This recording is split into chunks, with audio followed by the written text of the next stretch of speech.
Hello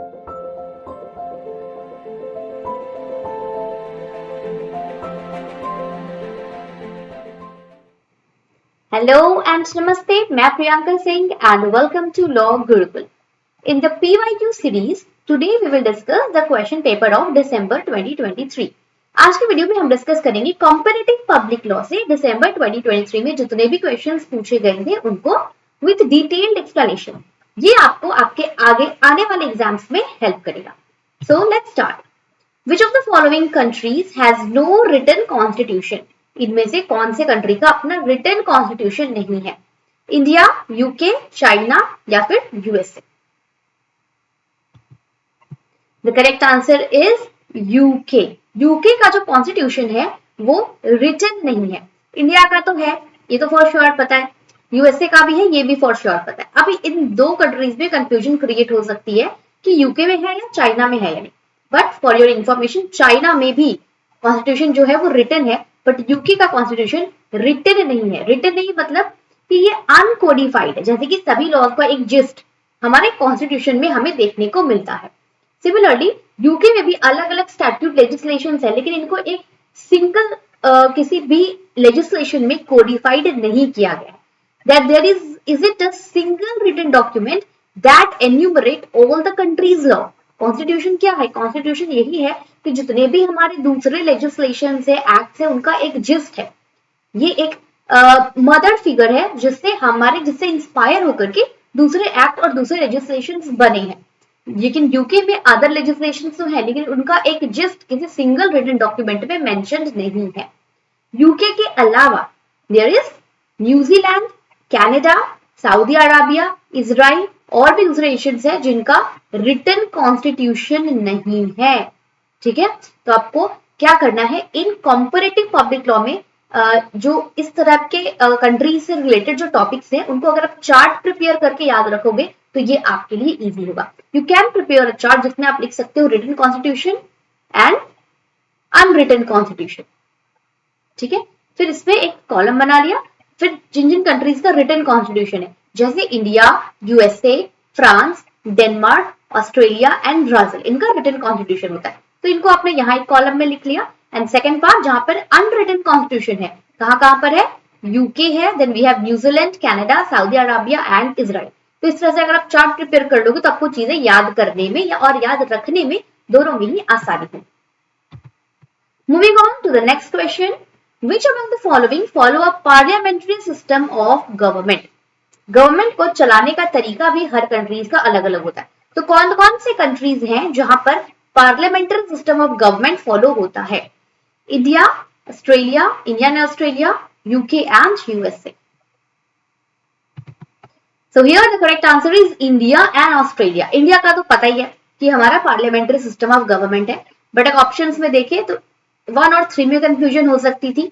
तो Australia का जो गवर्नमेंट रूलिंग सिस्टम है वो कैसा है? सी, दो टाइप के गवर्नमेंट रूलिंग सिस्टम होते हैं. एक होता है पार्लियामेंट्री सिस्टम और एक होता है प्रेसिडेंशियल सिस्टम. पार्लियामेंट्री सिस्टम में दो एग्जीक्यूटिव होते हैं. एक होता है nominal head, that is the head of the state होता है, एंड एक होता है रियल एग्जीक्यूटिव. तो दो टाइप के एग्जीक्यूटिव होते हैं पार्लियामेंट्री सिस्टम में, रियल एंड नॉमिनल. इस सिस्टम में, पार्लियामेंट्री सिस्टम में, जो रोल ऑफ द प्रेसिडेंट है वो सिर्फ सेरेमोनियल होता है प्राइमरीली, और जो अल्टीमेट काम है वो कौन करते हैं? वो हमारा करता है prime minister along with the cabinet ministers. Prime minister और उनका जो कैबिनेट ऑफ मिनिस्टर्स होता है वो एक्चुअल में वर्क करते हैं, और जो प्रेसिडेंट होते हैं वो जस्ट उनके रियल एग्जीक्यूटिव हेड होते हैं जो सेरेमोनियल फंक्शंस को परफॉर्म करते हैं. यानी प्राइम मिनिस्टर और कैबिनेट के एडवाइस को मानना प्रेसिडेंट के ऊपर बाइंडिंग होता है, और प्रेसिडेंट जो है वो प्राइम मिनिस्टर और कैबिनेट के एडवाइस पर ही चलता है. तो दो एग्जीक्यूटिव हेड हो गए, प्राइम मिनिस्टर वाला जो कैबिनेट मिनिस्टर के साथ होता है, और एक होता है प्रेसिडेंट वाला. और यहाँ पर executive is responsible to the legislature for its policies and acts. Executive जो भी है वो लेजिस्लेचर पर डिपेंडेंट होता है. 3 ऑर्गन्स है हमारे, लेजिस्लेटर, एग्जीक्यूटिव एंड जुडिशियरी. तो जो पार्लियामेंट्री सिस्टम ऑफ गवर्नमेंट होता है इसमें executive is answerable to the legislation.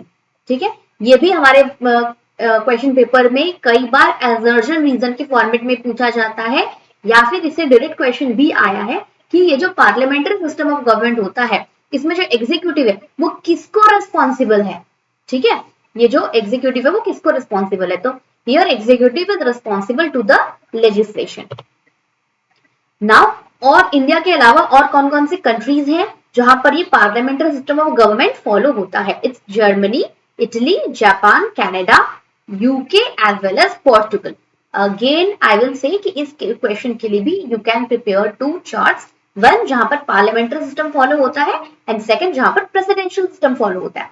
तो पार्लियामेंट्री सिस्टम कहां कहां फॉलो होता है, India, Germany, Italy, Japan, Canada, UK and Portugal. The Constitution of India provides the parliamentary form of government।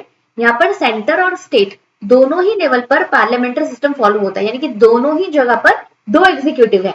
अगर हम सेंट्रल गवर्नमेंट की बात करें तो इसमें भी दो हेड है, एक हमारा प्रेसिडेंट हो गया और एक हो गया प्राइम मिनिस्टर वाला पोर्शन जिसमें कैबिनेट मिनिस्टर्स होते हैं। सिमिलरली स्टेट में भी दो टाइप के एग्जीक्यूटिव होते हैं, एक होता है हमारा गवर्नर और दूसरा होता है चीफ मिनिस्टर प्लस उनके जो भी मिनिस्टर्स है वो। तो स्टेट लेवल पर और सेंटर लेवल पर दोनों ही लेवल पर पार्लियामेंट्री फॉर्म ऑफ गवर्नमेंट हमारे इंडिया में देखने को मिलता है।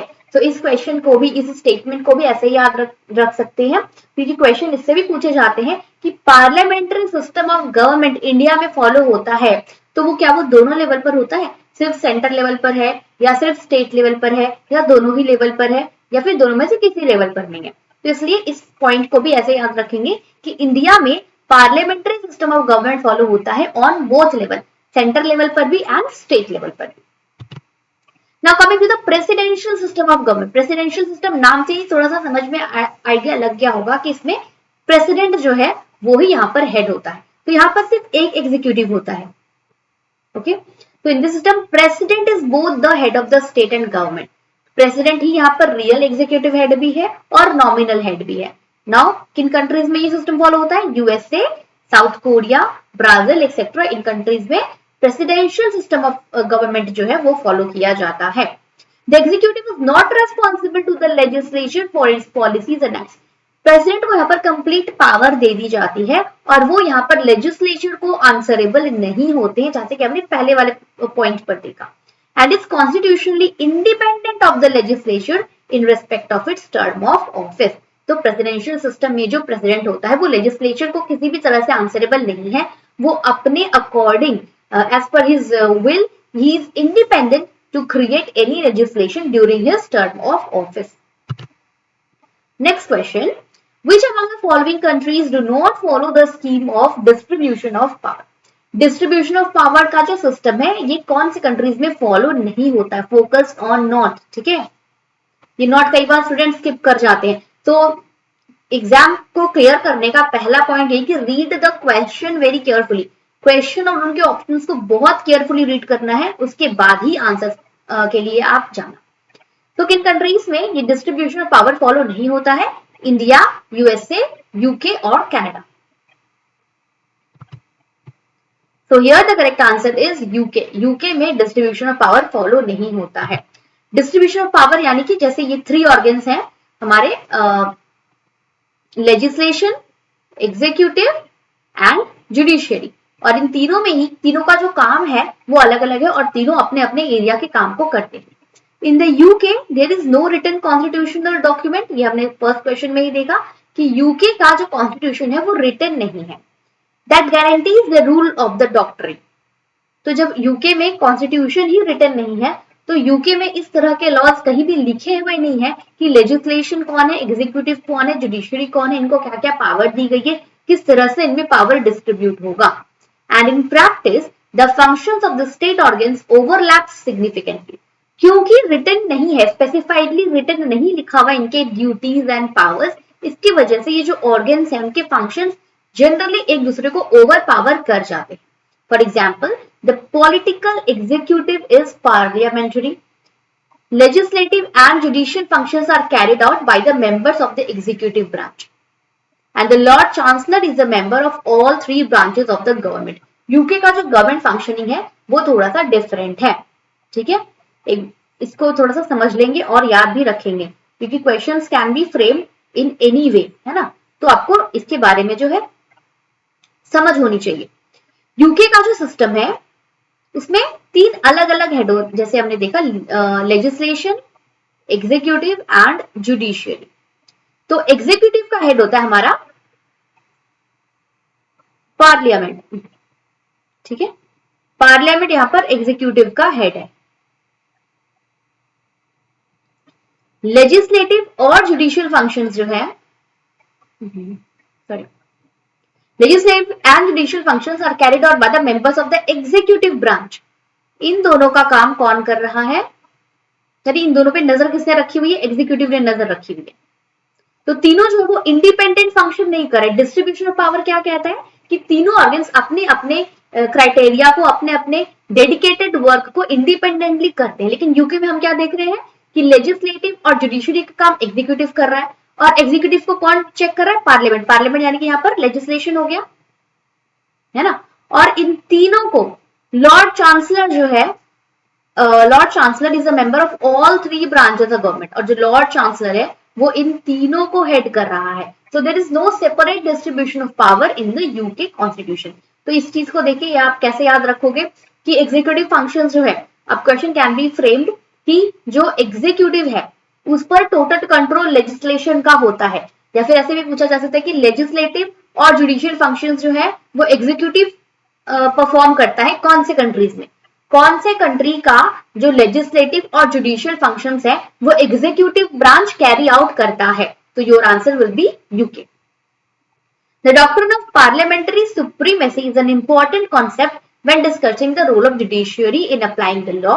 The doctrine dictates that parliament can make or unmake any law it chooses, that there is no legal limitation imposed on the parliament at all। इसमें parliament पर complete power दी गई है, सुप्रीम पावर यहाँ पर पार्लियामेंट को दी गई है। Parliament अपने अकॉर्डिंग लॉज बना सकता है, लेजिस्लेट कर सकता है, उसको बना भी सकता है और मिटा भी सकता है। उस पर एग्जीक्यूटिव या फिर जुडिशियरी का कोई कंट्रोल नहीं होगा, या फिर पार्लियामेंट को सुप्रीमेसी दी गई है। तो ये भी क्वेश्चन पूछा जा सकता है कि कौन से कंट्रीज में there is a doctrine of parliamentary supremacy. So UK में भी जो है पार्लियामेंट सुप्रीम है, और पार्लियामेंट को इंडिपेंडेंट एक्सक्लूसिव पावर्स दिए गए हैं regarding legislation. Next, in which country the appointment of जजेस are made through the parliament. अब अलग अलग कंट्रीज में जजेस के अपॉइंटमेंट कैसे हो रहे हैं, इन पर भी आपको एक नजर रखनी चाहिए। तो किन कंट्रीज में जो जजेस है वो पार्लियामेंट के थ्रू अपॉइंट हो रहे हैं, यूके, यूएसए, इंडिया, या फिर all of the above.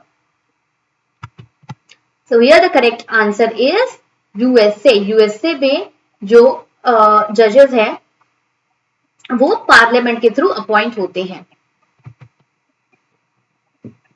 C, USA में फेडरल जजेस are not elected officials unlike the president and vice president and the US senators and representatives. Instead they are nominated by the president and confirmed by the senate.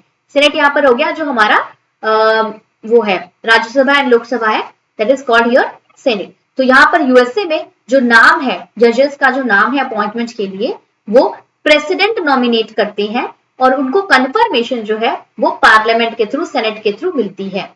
ठीक है, यानी कि राज्यसभा लोकसभा के through, upper house and lower house के through इनको authentication मिलता है जो भी नाम प्रेसिडेंट सजेस्ट करते हैं। There is no set retirement age of जजेस in the US as they continue to hold the office for good behaviour. और यूएस में जजेस के रिटायरमेंट की कोई एज नहीं है, वो अपने गुड बिहेवियर वाले पॉइंट पर जब तक चाहे ऑफिस को होल्ड कर सकते हैं। ये 2 एक्स्ट्रा पॉइंट है यूएसए के फेडरल गवर्नमेंट का, ये चीज आपको याद रखनी है कि यूएसए में जो जजेस हैं वो नाम जो है उनका वो प्रेसिडेंट चूज करते हैं, और उनको ऑथेंटिकेशन अप्रूवल कौन देता है, सेनेट देता है। तो यहाँ पर यूएसए में जो जजेस की अपॉइंटमेंट है वो कंप्लीटली पार्लियामेंट्री प्रोसीजर के थ्रू हो रही है। यूके में क्या सिस्टम है जजेस के अपॉइंटमेंट का, in the it is the independent judicial appointment commission, JAC, judicial appointment commission, एक अलग सेपरेट कमिटी बनी हुई है जिनसे जजेस का अपॉइंटमेंट होता है। ये जो कमिटी है यही सारी चीजों को, सारे प्रोसेस को चेक करती है रिगार्डिंग द जजेस अपॉइंटमेंट। इस कमिटी में 15 मेंबर्स हैं, 3 ऑफ दीज आर जजेस, वाइल जो अदर 12 मेंबर्स हैं वो अलग ओपन कंपटीशन के प्रोसेस के थ्रू इसमें चूज किए जाते हैं। तो टोटल 15 मेंबर्स का एक जेएसी बना हुआ है, जिसमें से 3 जो है वो जजेस होते हैं, सुपीरियर जजेस होते हैं, और बाकी के जो 12 मेंबर्स हैं उनको ओपन कंपटीशन में नॉमिनेशन के थ्रू चूज किया जाता है। फिर वो सब आपस में मिलकर के डिसाइड करते हैं कि कौन जो है वो जज बनेंगे। In France, judges are appointed by the president on the recommendation of the higher council of judiciary. France में जजेस कैसे अपॉइंट होते हैं? इनका अपॉइंटमेंट प्रेसिडेंट के थ्रू ही होता है, लेकिन ये जो नाम का रिकमेंडेशन है वो कौन करता है? वो हायर काउंसिल ऑफ जुडिशियरी करते हैं। जुडिशियरी के थ्रू नाम रिकमेंड किया जाता है प्रेसिडेंट को, और फिर प्रेसिडेंट उसको जजेस को फाइनली अपॉइंट करते हैं। The judges are appointed for 3-year terms, which are renewable on the recommendation of the Ministry of Justice. Initial stage पर फ्रांस में जो जजेस हैं वो 3 इयर्स के लिए अपॉइंट होते हैं। फिर अगर जुडिशियल कमिटी उनको रिकमेंड करती है, उनका काम अच्छा लगता है, तो फर्दर उनके टर्म को एक्सटेंड किया जा सकता है। In South Africa there is a 23 member judicial service commission. अब इनके जो जुडिशियल सर्विस कमीशन है, ये कमिटी का नाम है, जिनके थ्रू जजेस का अपॉइंटमेंट होता है। दैट ये प्रेसिडेंट को नाम एडवाइस करते हैं अपने नॉमिनेटेड जजेस का, और फिर प्रेसिडेंट उनको अपॉइंट करते हैं।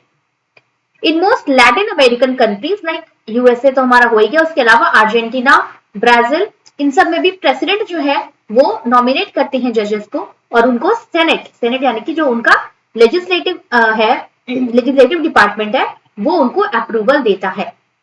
तो मोस्टली कंट्रीज का क्लियर हो गया। यूएसए, ब्राजील, अर्जेंटीना, इनमें जो है प्रेसिडेंट का अपॉइंटमेंट जो है वो लेजिस्लेशन के थ्रू हो रहा है, ठीक है, जजेस पार्लियामेंट के थ्रू हो रहा है। इसके अलावा यूके में जुडिशियल अपॉइंटमेंट कमीशन होती है जो जजेस को अपॉइंट करती है, और साउथ अफ्रीका में भी जुडिशियल सर्विस कमीशन है जो जिसके थ्रू जजेस का अपॉइंटमेंट होता है।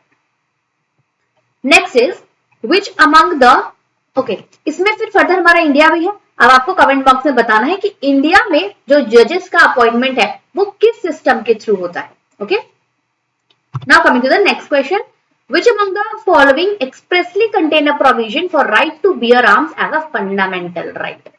अगर आपने कंपैरेटिव पब्लिक लॉ की मेरी प्रीवियस वीडियोस देखी है तो इसको तो आप 100% आंसर कर पाओगे। कौन सी कंट्री में right to bear arms, gun वगैरह रखने का एक फंडामेंटल राइट?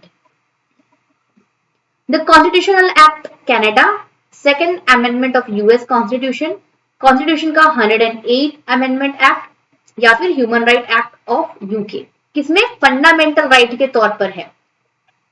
देखिए, वैसे भी जब हम फंडामेंटल राइट की बात कर रहे हैं तो ह्यूमन राइट एक्ट तो वैसे भी नहीं होगा, क्योंकि ह्यूमन राइट एक्ट में फंडामेंटल राइट्स नहीं आते। फंडामेंटल राइट्स हमारे कॉन्स्टिट्यूशन में ही है, तो ये ऑप्शन हमारा पहले ही कट हो गया, तो ये ऑप्शन 4 चला गया।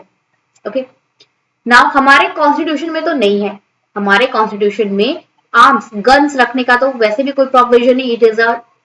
ये तो एक ऑफेंस है जिसके लिए पेनल्टी दी जाती है, इट्स अ क्राइम, तो ये वाला ऑप्शन भी नहीं होगा।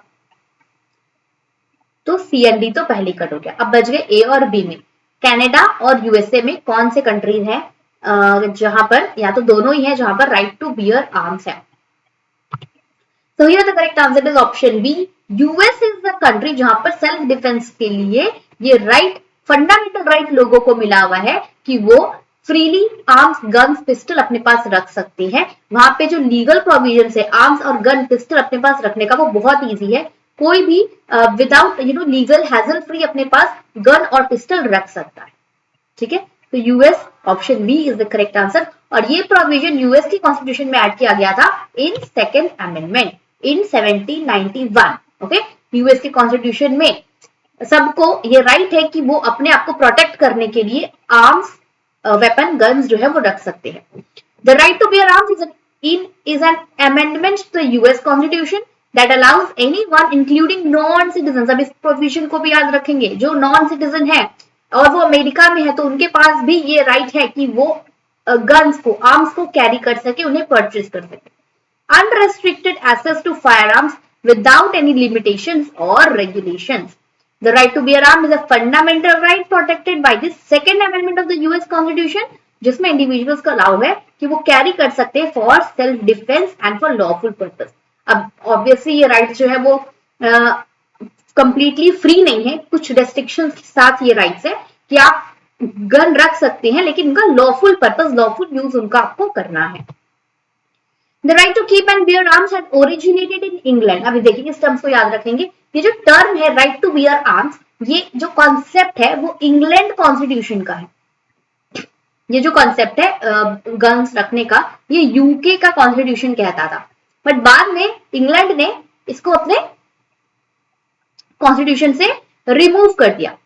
Canada unlike America do not have a constitutional right to bear arms. अब कनाडा के पास भी, कनाडा में भी इस तरह का कोई भी कॉन्स्टिट्यूशनल राइट जो है उसमें इन्वॉल्व नहीं करता है, और कनाडा के भी कॉन्स्टिट्यूशन में कहीं भी ये नहीं लिखा है कि they have a right to carry the arms. The high court stated in 1993, Canada के हाई कोर्ट ने 1993 में ये क्लियर कह दिया कि कैनेडियन सिटीजन के पास ये बिल्कुल भी राइट नहीं है over the possession of the convertible semi automatic weapons. इस तरह के डेंजरस वेपन्स को वो कैरी नहीं कर सकते हैं, और कनाडा का कॉन्स्टिट्यूशन इस टाइप की चीजों को बिल्कुल भी अलाउ नहीं करता है, और हमारे इंडियन कॉन्स्टिट्यूशन में तो वैसे भी नहीं है। तो ये हो गए हमारे ऑलमोस्ट 5 क्वेश्चन जो है वो दिसंबर 2023 में कंपैरेटिव लॉ से पूछे गए थे। इस तरह से अभी के रिसेंट ईयर्स में देखा जा रहा है कि कंपैरेटिव पब्लिक लॉ से डेफिनेटली क्वेश्चंस जो है 4-5 क्वेश्चंस पूछे ही जा रहे हैं। तो इस टॉपिक को अगर आप अच्छे से थोड़ा सा ध्यान से पढ़ के समझ के देख लो तो आपके 10 मार्क्स कंपैरेटिव पब्लिक लॉ के सिक्योर हो जाएंगे यूजीसी नेट के एग्जाम में। For UGC net preparation subscribe the channel law Gurukul, like the video, share the video. Thank you.